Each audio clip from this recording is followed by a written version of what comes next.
Hey everyone, welcome back to another episode of No Holds Barred. Rob Wong, joined alongside by Postmedia wrestling writer Jan Murphy, and we are very pleased to be joined today by four-time Emmy-winning TV host, a YouTuber, and podcaster who you can currently find hosting Insight with Chris Van Vliet. It is Pickering's own Chris Van Vliet. Chris, thanks so much for joining us today. Yeah, good to see you, Rob. Jan, thank you so much for having me on. And yeah, I love the Pickering introduction. There are very few places, very few interviews I do where people will even know what Pickering is.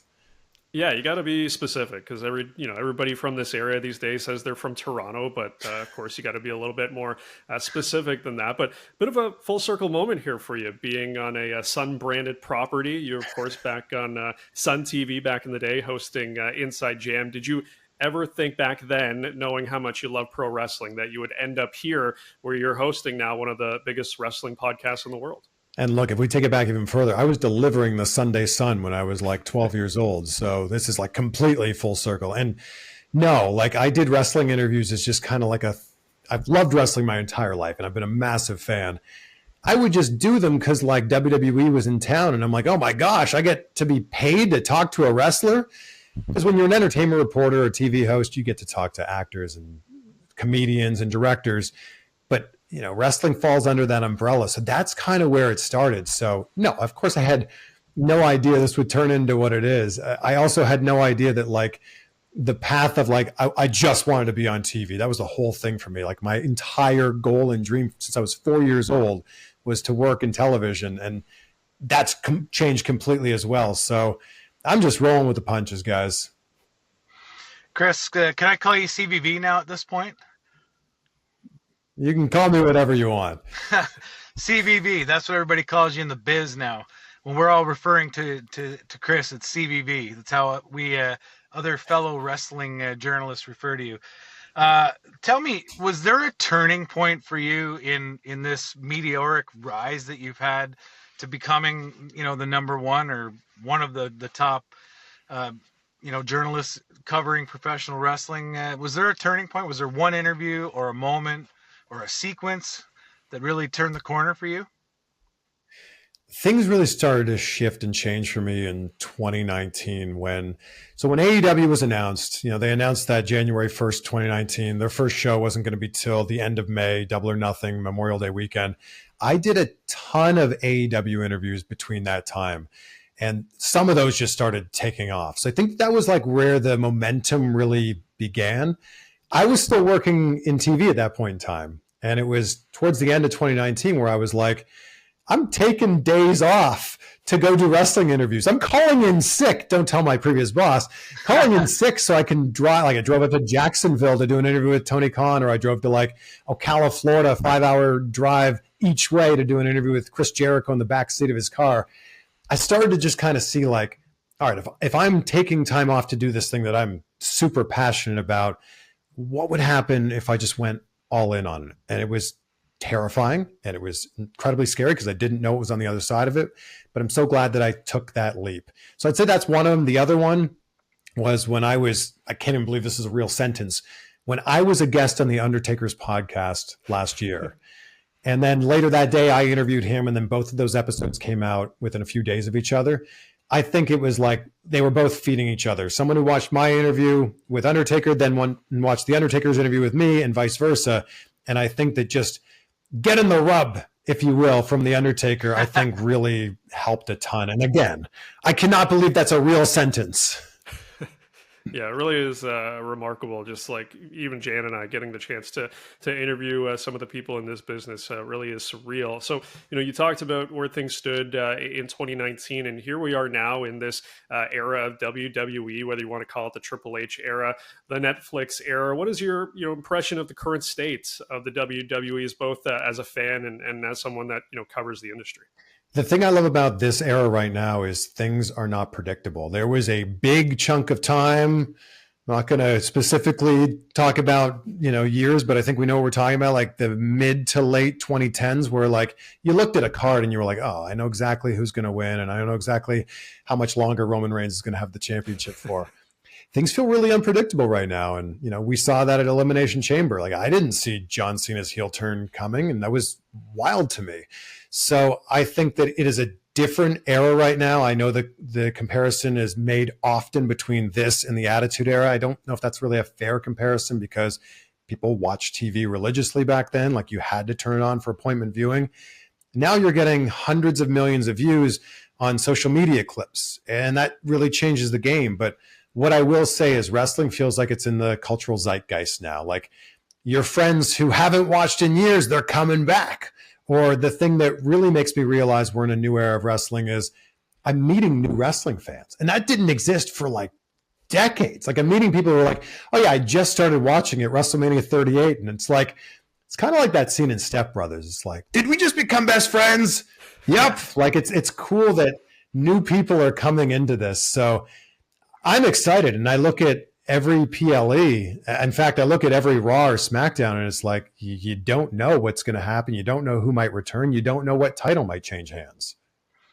I mean, Chris, I really respect, besides your talent, I've said to you before, you're kind of like the Howard Stern of your genre. Terrific interviews, so much, so meticulous with the questions, and so insightful, pun intended.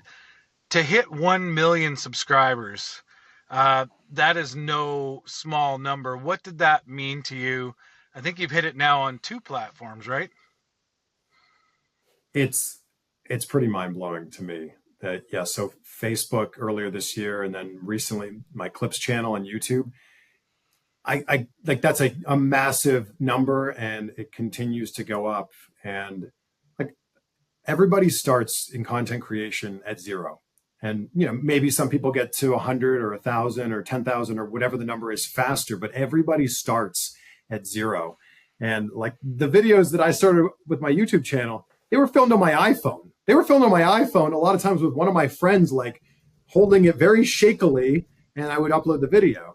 So it's crazy that this has turned into what it has turned into, but I am just incredibly grateful for all of this. Like you said in the intro, I'm a kid from Pickering, Ontario, graduated from Pine Ridge Secondary School.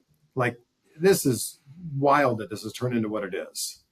Yeah, it's been awesome to see for sure, following your career. And, I think one thing I'm curious to get your thoughts on these days as well is the whole idea of kayfabe. Because, back when we watched wrestling when we were kids, there was a time where you thought it was, for lack of a better word, real. We thought everything, that these guys did was not scripted. And as you get older, you find out that's not the case. And now we're in a situation where, WWE is getting ready to put out a show basically telling you like how they plan throughout an entire year, and how they kind of script, the matches and what's going to happen, down the road. You do all these interviews, of course, with these wrestlers, and from time to time, maybe they are sort of diving back into the character here or there, and then they're kind of coming in and out of that, which is kind of wild when you think about it, because coming from the entertainment background, you think of interviewing Matt Damon, say for the Bourne movies, and all of a sudden, one second he's Jason Bourne, and then the next second he's back to Matt Damon, and that doesn't really happen in any other industry except for the one that we love and talk about. But when it comes to that sort of situation with kayfabe, how do you feel that it's sort of a spot now where the curtain, I don't even know if it exists anymore. It's just fully peeled back, and you can see the Wizard of Oz and everything that he's doing. And I think we've known for a long time what wrestling is, and nobody's trying to pretend that it's something different than what it is.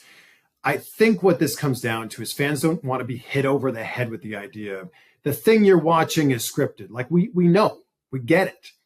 But this isn't a new thing. Like, I remember watching Wrestling with Shadows or Beyond the Mat, and they were showing these conversations that were happening behind the scenes. And like, we were seeing then like the inner workings of it. And look, if it's not for you, if you want to keep your show to what happens on Raw on Monday night, what happens on SmackDown, what happens on Dynamite, that's fine. Nobody's telling you have to watch this show on Netflix.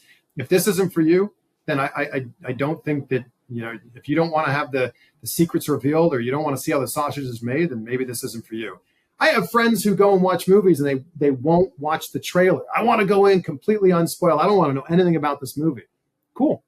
Sometimes I like to go in and see what it's all about. So I can see both trains of thought, but we can't pretend like this is a new thing. Like, this has been something that's been going on for many decades. Chris, the having done interviewing and been in journalism as long as I have, there's always a mark that I'm trying to move up to. I keep that target moving away, so there's always goals. There's always bucket list interviews. You've interviewed some of the biggest. You mentioned The Undertaker. There's some great stuff of you and The Rock. Since WrestleMania, I've seen you just hitting all these other targets.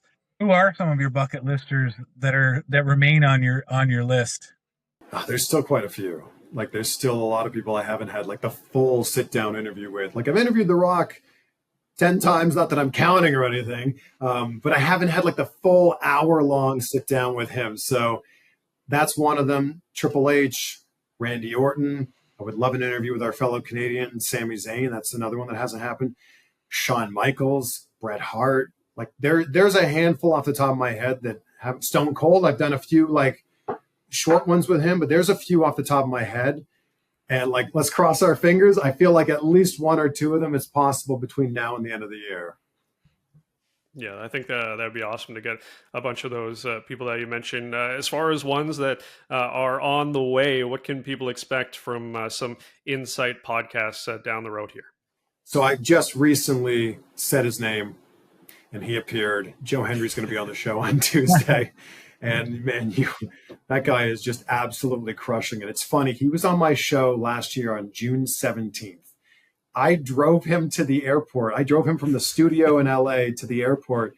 And I was like, hey, so, heading back home, where are you going? He's like, I don't know. And I'm like, well, okay. And then I put two and two together that was a Monday. Tuesday was NXT. They were having a battle royal. The next day was when he appeared. Someone said his name, and he appeared in that battle royal. And he has just been nonstop ever since. So that's a great conversation. I also, I probably shouldn't say it until it's actually happened. I've gotten into a bad habit of saying, oh yeah, this interview is happening with this person. And then like flights change, schedules change, and it doesn't happen. And people are like, what the heck happened here? So I'll just say there's a really big one coming in the next month. And when you see it, you'll go, I know exactly what he was talking about. All right. Well, that's a good tease, about as good as it gets. We're excited to see what's coming down the pipe. Chris, thanks so much for the time today, man. We really appreciate it, and hopefully we can do it again soon. No, of course. Thank you guys so much for having me on.